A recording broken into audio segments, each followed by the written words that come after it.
Let's jump right into this explainer and demystify the absolute magic of barrel aging. Today, we're going to reverse engineer the exact chemistry that creates those incredible, complex aromas floating right out of your glass of wine. If you've ever wondered how a simple grape beverage ends up smelling like toasted almonds, rich vanilla, or even smoked wood, well, you're definitely in the right place. Think about the last time you poured a beautifully aged wine. You know, when you give that glass a good swirl. Those complex scents you're smelling, what winemakers actually call tertiary aromas, well, they aren't from the grapes at all. They're the direct result of intense physical and chemical transformations coming straight from the barrel's wood. It's this fascinating, almost hidden exchange between the liquid and the oak, and today we're going to look under the hood to see exactly how it works. To get a full grasp of this, here's our roadmap. We'll start out with the science of smell, move on to the chemistry of the toast, then we'll meet the flavor molecules themselves. After that, we'll look at the classic heavyweight bout, French versus American oak. And finally, we'll explore some really untapped potential with Eastern European oak. All right, Section 1, the science of smell, and how exactly we detect these microscopic compounds. Let's explore just how potent these barrel compounds truly are to our biology. To truly appreciate the barrel's aromatic contribution, we've got to first define the olfactory threshold.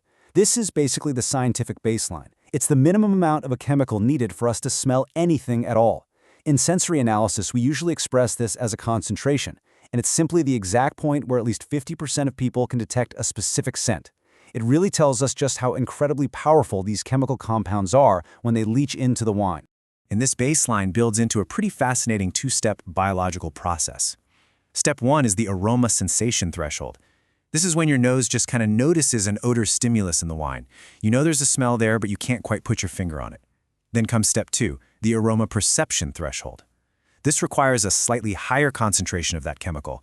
At this stage, your brain actually identifies the smell by comparing it to scents you've encountered before in your everyday life. This is the exact moment you go from thinking, I smell something sweet, to realizing, that's vanilla. Moving right along to Section 2, chemistry of the toast, transforming wood with fire. Now that we know how we smell, let's look at the intense, fiery environment where these scents are literally forged. You see, a barrel isn't just a wooden container holding your wine. It's a dynamic chemical engine. The extreme heat of the barrel toasting process breaks down the wood's structural components, completely transforming them into potent flavor agents that will eventually diffuse into your wine. First up, the cellulose degrades through the Maillard reaction. That gives us those wonderful sweet notes like toasted almond, caramel, and cocoa. Next, the intense heat breaks down a polymer called lignin. This is exactly where your smoky, spicy, and rich vanilla notes come from. And finally, the degradation of the wood's natural lipids produces compounds called whiskey lactones, which infuse the wine with those highly recognizable coconut and oak characteristics.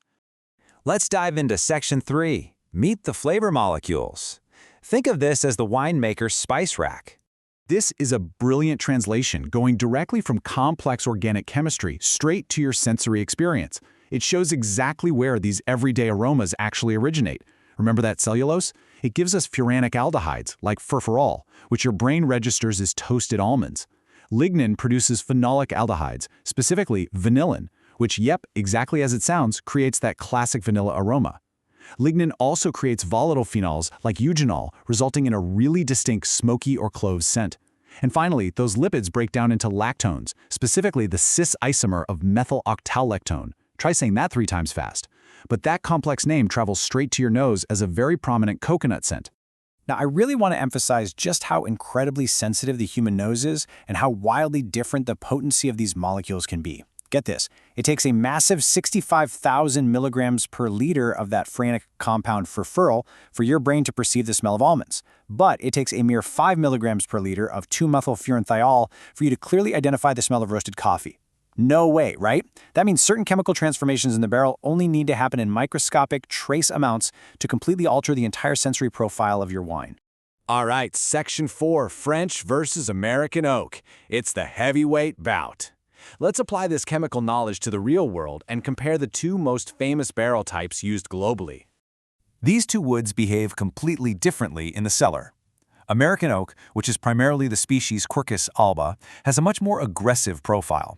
It is incredibly rich in those lipid-derived methyloctolactones. So if you're smelling a massive hit of sweet coconut, toast, and nutmeg in your wine, there is a very, very high probability you are smelling American oak. French oak, on the other hand, offers a much more subtle aromatic profile.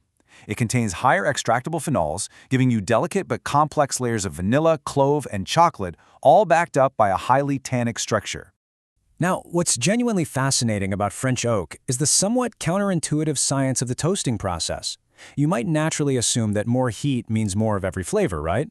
Well, chemistry doesn't quite work like that. For instance, if you want a wine with more of that coconut lactone smell, you actually need a lighter toast, because high heat literally destroys the lactones. Conversely, higher toast levels increase compounds like eugenol, giving you way more clove and spice. The beloved vanilla aroma is particularly temperamental. It increases right up to a heavy toast, but if the cooper pushes the barrel above 200 degrees to a very heavy toast, the vanillin degrades and decreases. Oh, and structurally speaking, the higher the toast, the lower the amount of tannin that actually makes its way into the wine. Finally, Section 5, Eastern European oak, the untapped potential.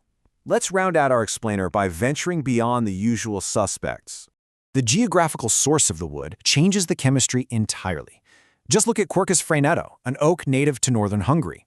It provides a massive amount of tannins, but it has almost negligible levels of whiskey lactones and very low eugenol. This means it offers fantastic structure, but almost zero coconut or clove notes. On the flip side, we have Quercus pyrenaica from Spain, and wow, it is an absolute powerhouse. It offers high tannins, a very high concentration of coconut-scented whiskey lactones, which is actually comparable to French oak, and uniquely, it possesses the highest clove-scented eugenol content of any European oak analyzed. So here is the absolutely crucial takeaway. Wine tasting isn't just an art. It is applied chemistry right there in a glass. You are literally inhaling the thermal degradation of cellulose, lignin, and lipids. So armed with all this new knowledge of lactones, phenols, and furanic aldehydes, my question to you is this. The next time you sit down and swirl a glass of wine, will you be able to smell past the grapes and reverse engineer the exact geographic origin and toasting level of the wood hidden inside your bottle?